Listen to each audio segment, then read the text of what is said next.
Dios les bendiga, mis hermanos, bendición.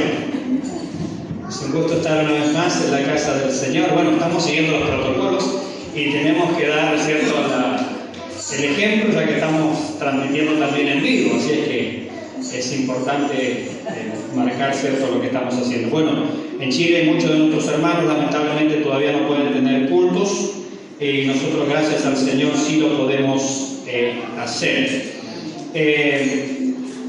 Estamos nosotros con la temática de la escatología, es decir, estamos viendo nosotros la doctrina de los últimos tiempos, estamos técnicamente siguiendo nuestro manual de doctrina, ¿sí? Estamos siguiendo nuestro manual de doctrina y estamos en el inicio de ese manual, en la sección donde estamos hablando acerca de, nos toca hablar de la segunda venida del Señor y nos toca hablar acerca del rapto de la iglesia. Bueno, pero vamos a ir compartiendo en esta noche algo que es preliminar, algo que sí era bien conocido para los judíos y para los cristianos, que es el tema de la resurrección de los muertos. Y en este pasaje yo les invito a que me acompañen a 1 Corintios capítulo 15. Si alguien me puede apagar el proyector, buenísimo, no hay problema. Ahí aprieta el botón de apagado y nada más.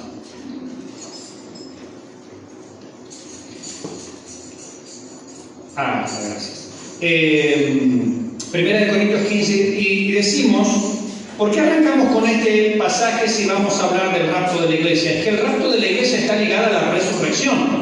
De hecho, cuando uno llega al final de la exposición de la resurrección, cuando Pablo les recuerda, a ver, la resurrección es fundamental en el cristianismo y va a ser un raconto, y aquí yo anoté 10 puntos, no vamos a tocarlos todos hoy, con la ayuda del Señor tocaremos la mitad hoy y Dios mediante el domingo que viene la otra mitad de este largo capítulo 15 de 1 Corintios. Pero Pablo, para llegar al final, que recién allí va a hablar acerca del rapto de la iglesia, primero expone la resurrección.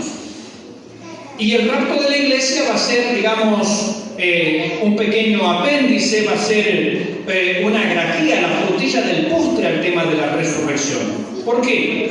Porque los judíos creían en general en la resurrección, salvo el sector de los saduceos, que no creían ni en ángeles ni en resurrección. El resto de los judíos creían en la resurrección y de hecho hay resurrecciones registradas y esperanza de resurrecciones del Antiguo Testamento. Lo que Pablo va a agregar acerca del rapto es algo que no había sido visto ni enseñado y nadie hasta ese momento se había percatado. Porque el tema del rapto tiene que ver con que toda una generación en un determinado momento, y estamos cerca de ese momento, ¿cuánto dicen amén? Toda una generación en el momento, en el mismo instante va a ser llevada y no va a haber muerte. Porque cuando uno habla de resurrección, para resucitar, ¿qué tiene que pasar primero? Morirse, es decir, si no te mueres no resucitas. Está claro, ¿cierto?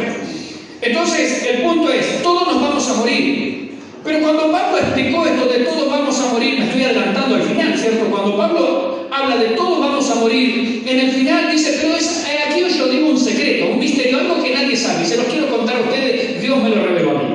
Y recién allí habla del rapto.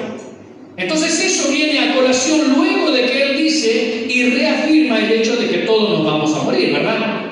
Es decir, lo normal sería que todos nos muramos. Pero eso lo vamos a dejar, si Dios lo permite, para el próximo domingo. Pablo comienza en el capítulo 15 de 1 Corintios con el tema justamente de poner en claro la cuestión de la resurrección. Como título de este sermón, yo le he puesto la resurrección, una doctrina fundamental, porque así lo establece la palabra.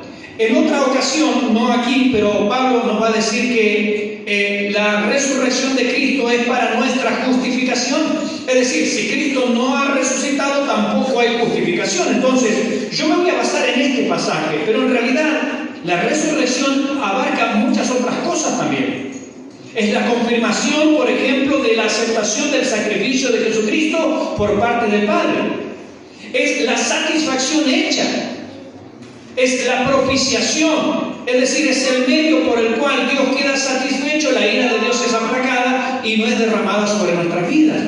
Entonces la resurrección realmente es muy importante, pero basado en este pasaje, Pablo comienza diciendo que en primer lugar esto está atestiguado por las Escrituras. Miren lo que dice el versículo 3 y el versículo 4. No vamos a leer todo el pasaje porque, insisto, en realidad si uno da vuelta a la hoja son 58 versículos. No vamos a leer todo el pasaje, entonces usted me va acompañando por partes, ¿sí? Cualquier duda, cualquier inquietud, le pregunta después a nuestro hermano Javier, No me preguntan, no hay problema, ¿sí? Mi hermano Javier también sabe la respuesta, pero es una broma porque yo que a veces se dice, bueno, pregúntele a fulano de tal. Bien, no, me puede preguntar a mí, no hay ningún problema. Fíjese que en primer lugar dice que la resurrección está atestiguada en las Escrituras. Miren lo que dice el versículo 3 y el versículo 4. Dice, porque primeramente os he enseñado lo que asimismo recibí. Es decir, que uno tiene una doctrina, mis hermanos, pero esta doctrina no es la doctrina según Mauricio Pérez, no es según Javier Oliva, no es según la IEPI, según la Bautista o según la Presbiteriana, no. La doctrina es algo que hemos recibido de parte de Dios. La doctrina no es algo que nosotros inventamos. La palabra doctrina se ha vuelto muy odiosa para algunos en este tiempo, lamentablemente, ¿no? Cuando la Biblia dice, ten cuidado de ti mismo y de la doctrina, persiste en ello. Bueno, que nosotros insistamos en la doctrina parece que a algunos les molesta bastante, ¿no? Estos días yo comentaba, hacía un diálogo imaginario, me gusta hacer esos diálogos imaginarios bien ácidos, porque la acidez provoca reacciones, ¿no? Entonces puse un posteo que, si me lo acuerdo de memoria, más o menos era el siguiente. Mientras tanto en la iglesia de la Odisea. ¿Por qué la iglesia de la Odisea? Si usted leyó la Biblia, mensaje de las 7 iglesias, la Odisea es la iglesia donde ellos hacen culto, pero el Señor está afuera. Y Él golpea la puerta diciendo, ¿me dejan entrar? Aquí yo estoy a la puerta. Bueno, por eso es la iglesia de la Odisea, entiéndase.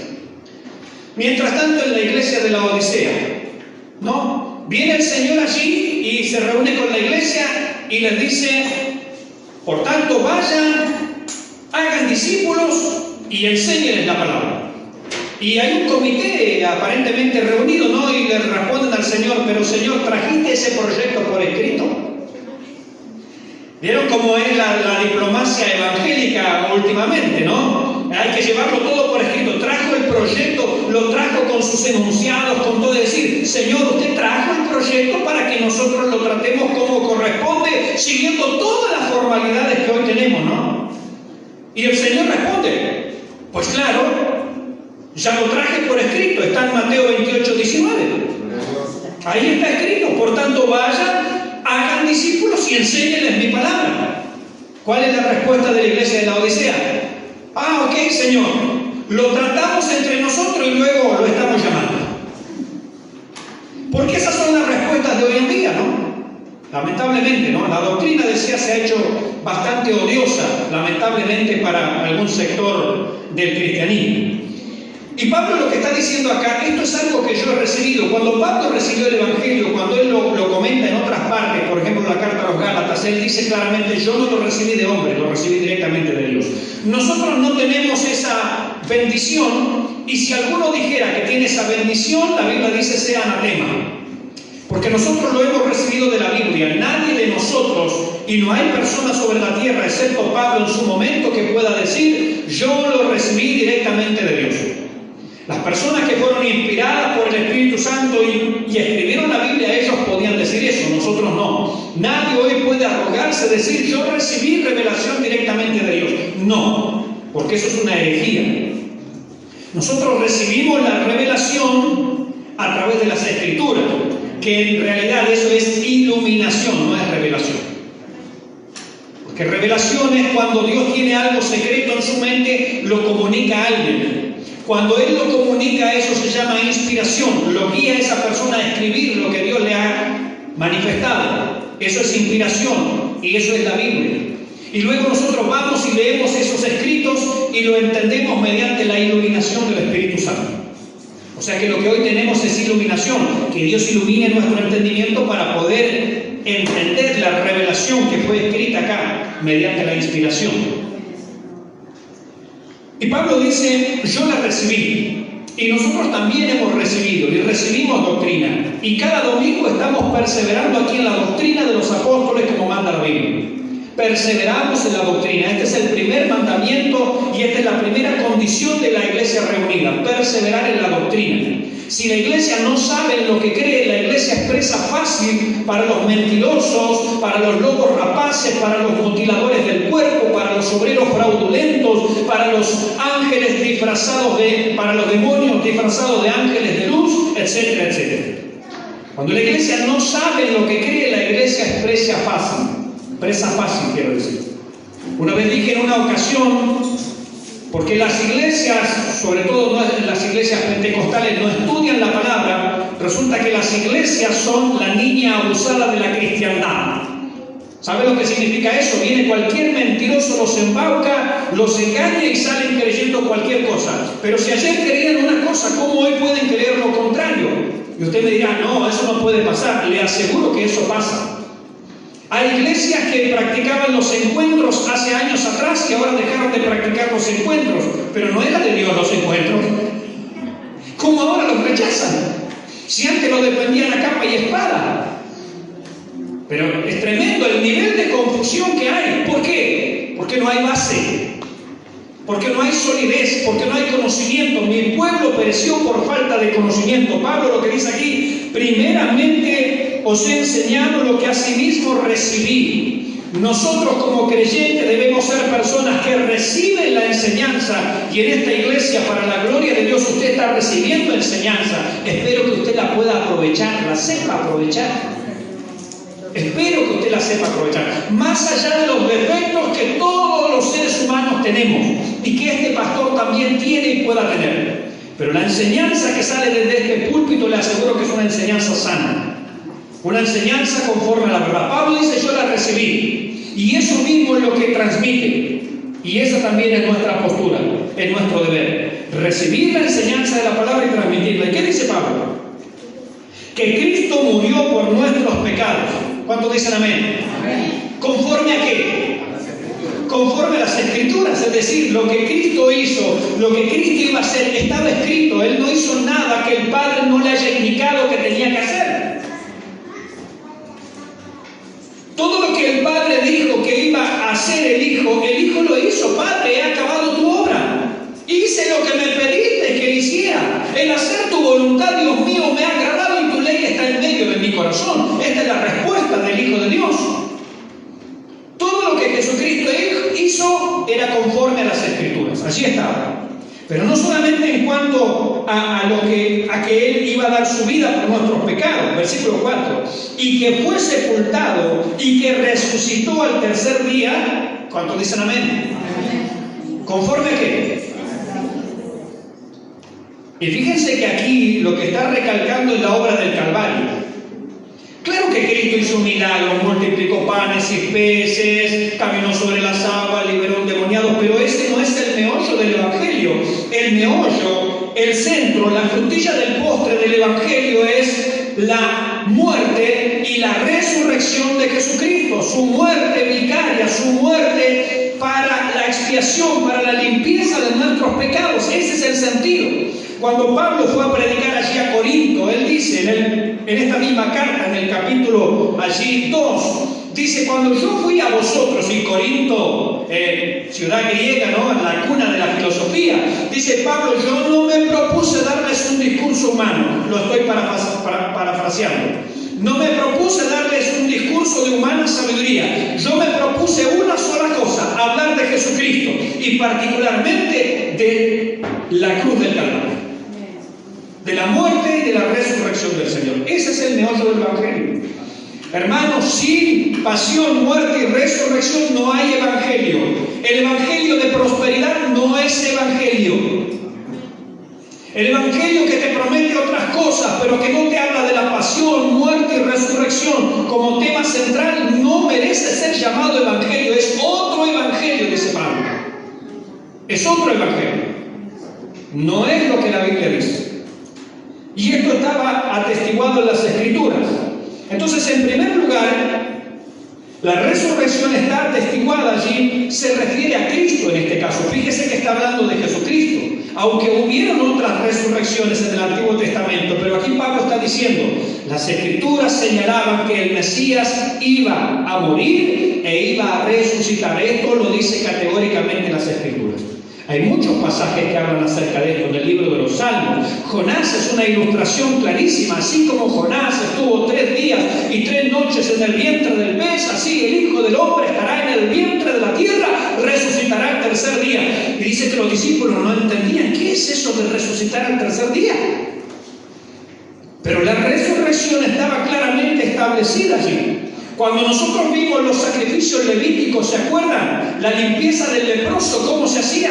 El leproso era uno, pero ¿quién moría? Moría un ave. Se tomaba allí, vamos recordando Levítico, se tomaba allí una vasija de barro, y adentro de esa vasija de barro, ¿qué se ponía? Agua de manantial, aguas vivas.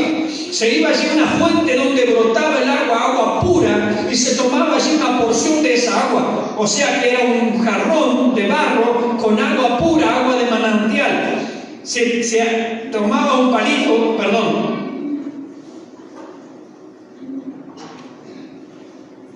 como si fuese este palillo para tocar la batería, un palillo de cedro, dice la Escritura, y acá arriba se le ponía un pompón, un hisopo, una especie de algodón, y se lo envolvía en una tela de grana. ¿Se acuerdan? No se acuerdan, no importa, lo buscan en YouTube, canal Yepi Producción.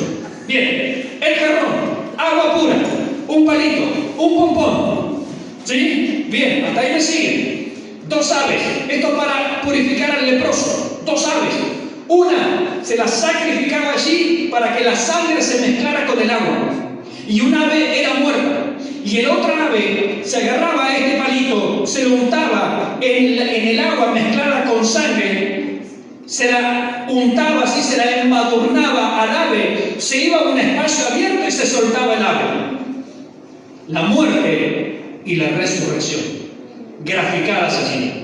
Jesucristo iba a morir e iba a resucitar para que el leproso fuera limpiado. Gloria al Señor. ¿Entendió la enseñanza? ¿Entendió la lección? Estaba graficado por todos lados en las Escrituras. Ese jarro de barro era el precioso hombre, Jesucristo hombre, lleno de agua pura, el Espíritu Santo. Dios le había dado el Espíritu sin medida. Cuando Él derramó su vida en la cruz, ¿qué brotó de su costado? Dice Juan. Sangre y agua. Y el que da testimonio de estas cosas sabe que su testimonio es verdadero. Yo vi, dice Juan, que brotó sangre y agua. En ese vaso de barro había sangre y agua para la limpieza del inmundo pecador. Gloria al Señor. Ahí estoy yo. Bendito sea el nombre del Señor. Pero el ave moría y la otra ave, que era idéntica, representaba justamente la resurrección. Gloria al nombre del Señor. Podríamos recorrernos la Biblia con tantos ejemplos, pero la resurrección estaba claramente tipificada en las Escrituras. También, por supuesto, es aplicada a los creyentes. Job creía en la resurrección. María y Marta, las hermanas de Lázaro, ellas decían, yo sé que resucitará en el día postrero. Es decir, la esperanza de resurrección estaba. David tenía la esperanza de la resurrección, pero en este caso estamos hablando de la resurrección de nuestro Señor Jesucristo. En segundo lugar, está atestiguada por cientos de testigos. Mire el versículo 5 al 8, mire lo que dice aquí. Y después, dice, apareció a Cefas, que es Pedro, ¿no? Y después a los 12, y después apareció a más de 500 hermanos a la vez, de los cuales muchos viven aún y otros ya duermen. Después apareció a Jacobo, después a todos los apóstoles, y al último de todos, como a un abortivo. Ahí debería decir más bien como un prematuro, sería la idea. Como que alguien que nace antes de tiempo, esa es la idea. Como un prematuro, sería una mejor palabra. Como a un prematuro me apareció a mí. Gloria al Señor. Fíjese lo que está diciendo. Hay muchos testigos que era una ilusión, como dijeron algunos. No, bueno, es que vinieron los discípulos discípulos se hurtaron de noche. ¿Cómo? Los discípulos miedosos, cobardes, se enfrentaron a una cuadrilla romana, los vencieron. ¿Qué le echaron a algún anestesiante para que se durmieran? Rodaron la piedra. Ellos no iban a hacer nada. Cobardía absoluta.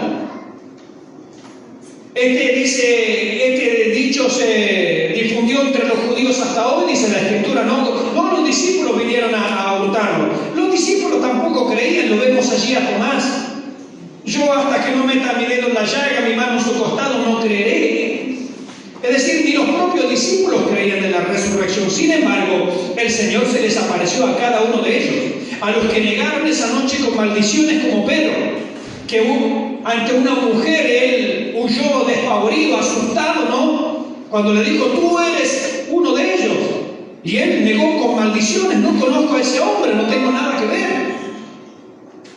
Sin embargo, el Señor se aparece a Pedro, se aparece a los 12 apóstoles, después dice a más de 500 hermanos, que fue una visión para tantas personas. Es decir, ¿por qué están estos pasajes acá? Para garantizarnos, y dice Pablo, de esos 500, muchos hoy todavía viven, pueden ir y hablar con ellos. No solamente esto estaba en las Escrituras, que Él iba a resucitar, sino que también hay testigos oculares, los tenemos con nosotros, dice Pablo. A más de 500 hermanos, Jacobo, que es uno de los principales líderes allá en la iglesia de Jerusalén, el hermanastro del Señor, dice, él también lo vio, a él también se le apareció. Después se le apareció a todos los apóstoles, dice, y por último también se le apareció a mí, es decir, yo soy testigo de que Él vive. Gloria al Señor. Eso es lo que Pablo está diciendo.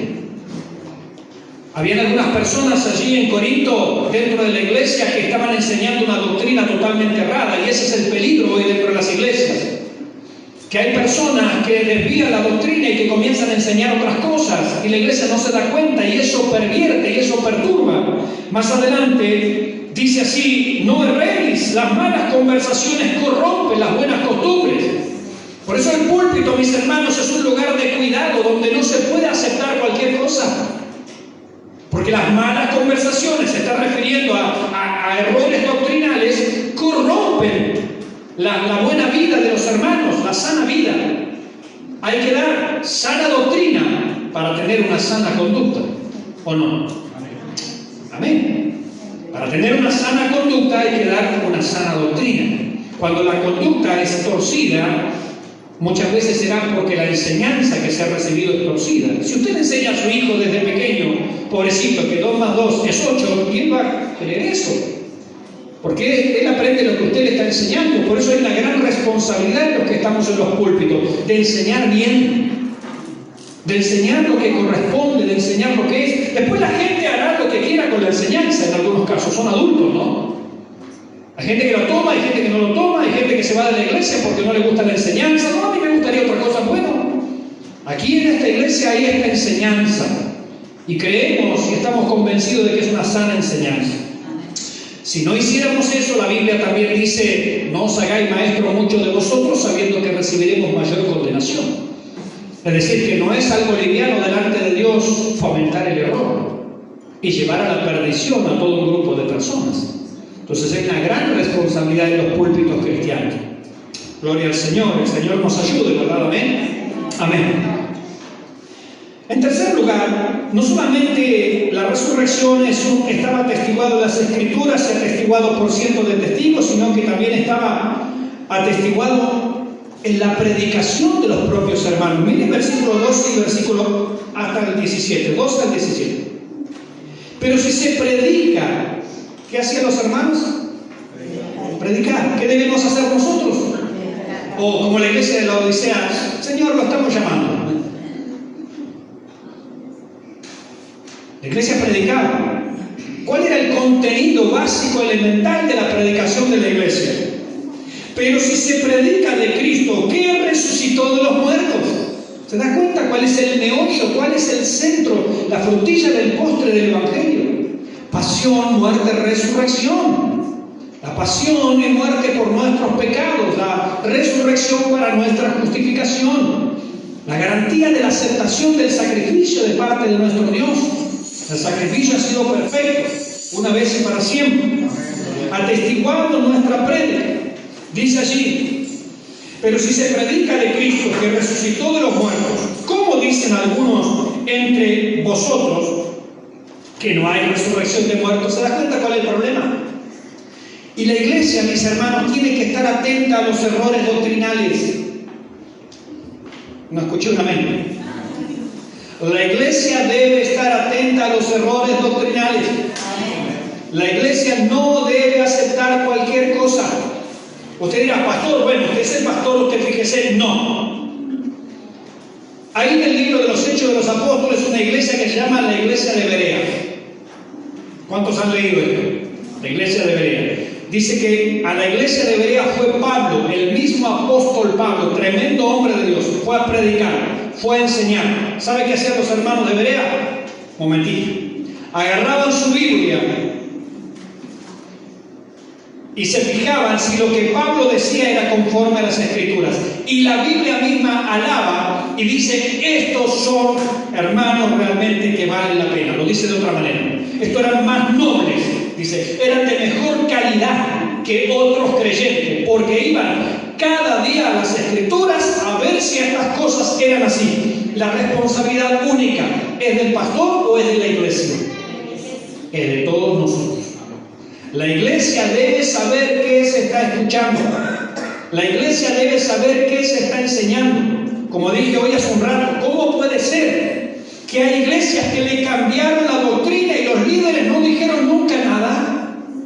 Nunca se plantearon a decir, pero si esto nosotros no lo practicábamos antes, ¿por qué ahora de la noche a la mañana lo empezamos a hacer? No, es que hay un predicador colombiano que dijo, ¿qué me importa a mí lo que diga el predicador colombiano? Me importa lo que dice la Biblia. No, pero es que en el canal de Juase, ahí enseñan, no me importa lo que enseñan en de Juase. Me importa lo que está en la palabra de Dios. No, pero es que vino fulanito de tal y usted no sabe la unción que tiene. A la iglesia de Berea fue el apóstol Pablo. ¿Me entiende lo que estamos diciendo?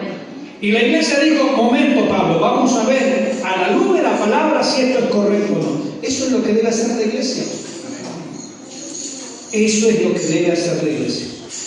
Esa es la tarea, la responsabilidad. Atestiguado nuestras prédicas. ¿Qué decía?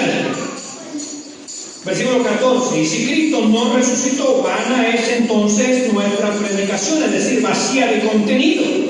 Vana es también nuestra fe. Nuestra fe no tiene sentido, lo que dice Pablo. Y somos hallados falsos testigos de Dios, porque hemos testificado de Dios que Él resucitó a Cristo, al cual, bueno, supuestamente no resucitó. Si en verdad los muertos no resucitan. Porque si los muertos no resucitan, tampoco Cristo resucitó. Obvio, porque estamos diciendo, los muertos no resucitan, entonces ¿Cristo ha resucitado? No, ya dijimos que los muertos no resucitan. Y esto es un problema. Es un gran problema. Y la iglesia, o parte de la iglesia, estaba siendo contaminada con doctrinas erróneas. Por eso es tan importante la doctrina. Mire, estos días estaba leyendo una noticia que surgió de la ONU, un organismo nefasto que significa Organización de las Naciones Unidas. ¿Sabe lo que dice la ONU? Que está recomendando que enseñarle la Biblia, enseñarle nuestras creencias a nuestros hijos, eso vulnera sus derechos. Que lo recomendable, lo ideal, es que los países no permitan que los padres le traspasen su fe y sus creencias a sus hijos. Y usted sabe lo que la ONU dice en algún momento se aplica, ¿o no? Claro, en algún momento va a llegar. La ONU está recomendando esto a los países. Hay iglesias que todavía están discutiendo si es necesario tener un departamento de educación cristiana. Hay iglesias que todavía están discutiendo si es necesario tener una escuela dominical.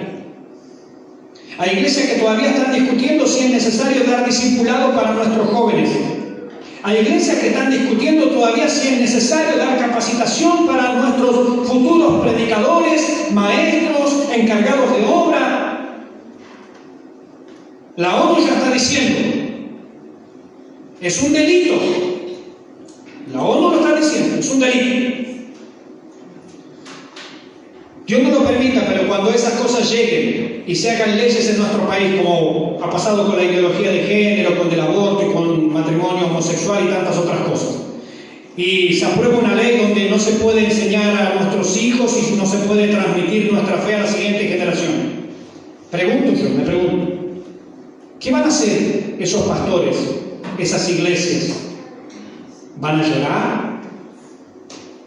¿Van a pedir oración y ayuno por las leyes que quieren sacar? Si todavía están discutiendo si es bueno o no es bueno la escuela dominical.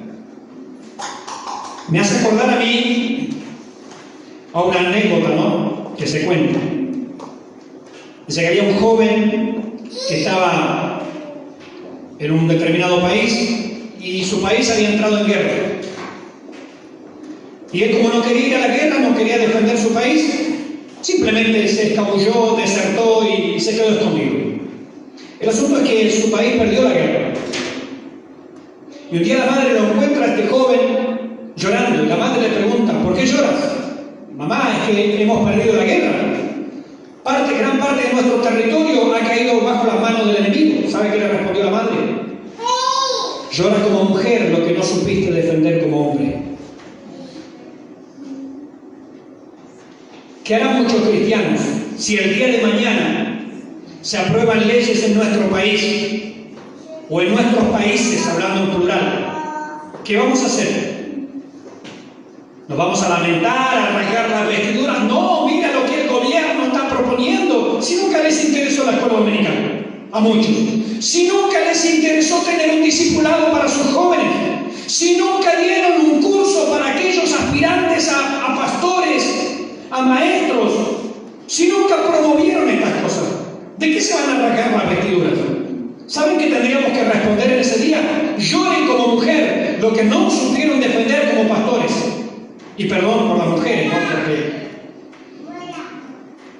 meterlas en este asunto. La doctrina hay que defenderla, mis hermanos. La iglesia predica estas cosas. La iglesia no debe aceptar cualquier doctrina. La iglesia tiene que tener bien en claro qué es lo que cree, por qué lo cree, y defenderlo con uñas y dientes, mis hermanos. Retén, dice la palabra de Dios, retén la sana doctrina, retén las palabras con las cuales te has nutrido. No dejes que nadie te las quite. Esto es un tesoro, mis hermanos, en nuestras manos. No es para muchos.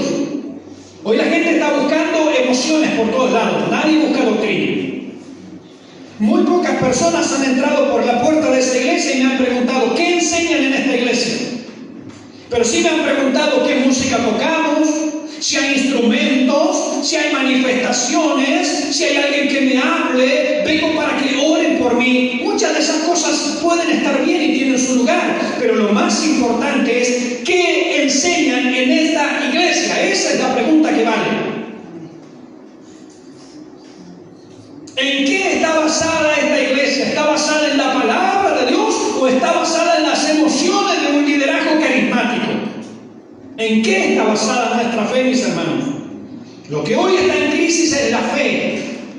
Y en la iglesia de Corinto estaba pasando este problema. Estaba en crisis la fe. Se estaban infiltrando enseñanzas nocivas y tóxicas y muchos la estaban aceptando. ¿Por qué? Porque simplemente no habían tenido una base. Hay muchas personas hoy quedadas, hablaba estos días con una hermana, muchas personas quedadas, y que iban a iglesias muy populares en su momento, pero iglesias que no tenían base doctrinal. No tenían base doctrinal. Cristo resucitó en la predicación de la iglesia. Si no es así, nuestra fe no tiene sentido, somos falsos testigos y aún todavía estamos muertos en delitos y pecados. Porque si Cristo no resucitó, si Cristo no se ha levantado de los muertos, día domingo, en que Él se levantó de la tumba, mis hermanos, y fue aceptado por el Padre, ahora lo vamos a ver. En cuarto lugar, esto justamente fue atestiguado atestiguado por el Padre, dijimos, atestiguado en las Escrituras. 2, atestiguado por cientos de testigos. 3, atestiguado en nuestras prédicas. 4, atestiguado por el propio Padre Celestial. Versículo 20 al 22. Más ahora, escuche, Cristo ha resucitado de los muertos. ¿Cuántos dicen amén? Amén. Primicia de los que durmieron es hecho. ¿Por qué Pablo utiliza la palabra primicia? Porque el domingo, cuando Él resucitó, era la tercera fiesta judía, la fiesta de las primicias, la fiesta en que el sacerdote elegía allí la mejor de la mejor gavilla. Esto ya lo predicamos en Levítico. En la fiesta de las primicias, el domingo de resurrección, allí traían los campesinos traían gavillas, ellos elegían la mejor gavilla y la traían allí al templo para el Señor. Pero venían el sumo sacerdote y los sacerdotes hacían una inspección ocular y elegían la mejor de la mejor. ¿Se entendió eso? La mejor de la mejor. Y la mejor de la mejor la traían al templo y la mecían allí en el altar. Eso significaba: me entrego al fuego, pero Él me saca. Me entrego al fuego, pero Él me saca. Me entrego a la muerte, pero Él me resucita. Por eso aquí Pablo dice: primicia de los que durmieron es hecho. Él se entregó al fuego de la muerte, pero el Padre le retiró de allí, le rescató de entre los muertos. Y si una porción, si una muestra de la cosecha es aceptada delante de Dios, significa que toda la cosecha que viene detrás también es aceptada por el Señor. Le doy un ejemplo para que usted me entienda. Si usted tiene un tambo donde se fabrica leche y usted junta en el tambo allí tambores llenos de leche y viene la gente de bromatología allí para hacer análisis, ¿qué hacen? ¿Analizan toda la leche o analizan una muestra?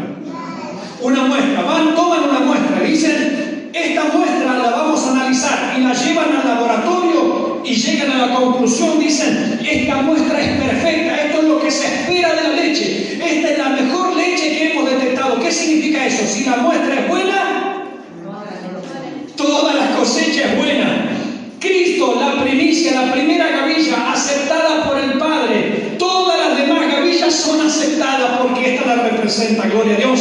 Por eso dice Pablo: más ahora, Cristo ha resucitado de los muertos, primicia de los que durmieron es hecho. Por cuanto la muerte entró por un hombre, es decir, Adán, también por un hombre la resurrección, Jesucristo. Porque así como en Adán todos mueren, también en Cristo todos serán vivificados. Por eso. ¿Sabe por qué yo soy acepto en el amado? Porque la gavilla fue aceptada. Todos los demás somos aceptados. Porque la muestra es excelente. El Padre me ve a mí y dice: es excelente. Gloria a Dios. Él es la muestra perfecta, la muestra por excelencia. Gloria al nombre del Señor. Esto está atestiguado por el Padre. Jesucristo es las primicias. Jesucristo es la muestra. Jesucristo es la gavilla mecida. Jesucristo es el representativo de toda la demás cosecha. En Adán todos mueren, pero en Cristo todos somos resucitados. Es decir, que si yo muero, ¿qué va a pasar conmigo? Voy a resucitar. Por eso es importante. Mire, alguien dijo: un salvador muerto no es salvador de nadie. ¿O sí? ¿Lo puede a usted ahora libertar el general San Martín? ¿Lo puede libertar a usted Simón Bolívar? ¿Lo puede libertar a usted, no sé, el que usted quiera, su líder Bernardo O'Higgins? ¿Lo puede libertar? ¿Sabe por qué no? Porque están muertos. Aunque hayan sido grandes personas en su tiempo, están muertos. Jesucristo nos puede libertar porque Él venció hasta la misma muerte, mis hermanos. Gloria al Señor. Un salvador muerto no es salvador de nadie, pero nuestro Salvador ha resucitado. Gloria al nombre del Señor. Y por último, para terminar por hoy, porque si no el tiempo se nos alarga, en quinto lugar, pero hay 5 más, lo dejamos para el domingo que viene. También esto, la resurrección, está atestiguado en el bautismo, versículo 29. De otro modo, ¿qué harán los que se bautizan por los muertos si en ninguna manera los muertos resucitan? ¿Por qué pues se bautizan por los muertos? Un pasaje que a principio parece difícil, pero no es tan difícil. Si Jesucristo, como decían algunos, está muerto porque los muertos no resucitan, cuando ustedes se bautizan, ¿qué están haciendo?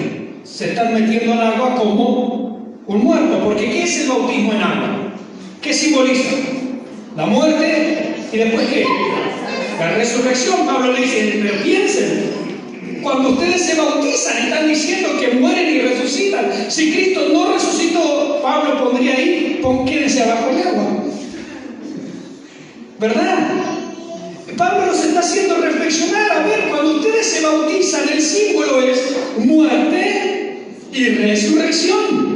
Pero si los muertos no resucitan, Cristo no resucitó, cuando ustedes se bautizan, no resuciten. Él está dando un ejemplo práctico. Hermanos, en el bautismo, y mi hermano Javier el jueves estaba hablando, y gracias mi hermano Javier por habernos acompañado el jueves en el discipulado, nos estaba hablando acerca del bautismo. ¿Y qué simboliza? La muerte y la resurrección. Cada vez que nosotros vamos a las aguas del bautismo, estamos diciendo, Jesucristo murió y resucitó. Yo también por la fe muero y soy resucitado a una nueva vida. Gloria al nombre del Señor. Bendito sea el Señor. Ellos se estaban bautizando en realidad entonces por un muerto que no ha resucitado. Se quedaban debajo del agua, como si Pablo dijera, si Él resucitó, entonces Él también puede resucitar. Mis hermanos, con la ayuda del Señor seguiremos con este apasionante tema de la resurrección que nos va a llevar al rapto de la iglesia, como una grajera, como una frutilla, como un postre, donde Pablo nos va a decir, momento, tranquilos, puede darse el caso incluso de que no muramos. ¿Cómo dirían algunos? No vamos a morir. No, porque el Señor en algún momento a toda una generación nos va a llevar así, pero transformados para la gloria de Dios. Y en eso va a terminar esta explicación maravillosa acerca de la resurrección. Oramos al Señor.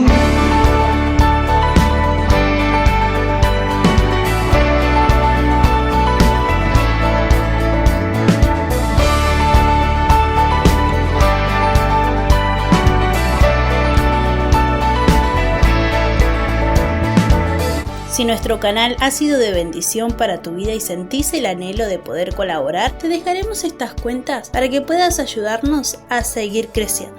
Dios te bendiga.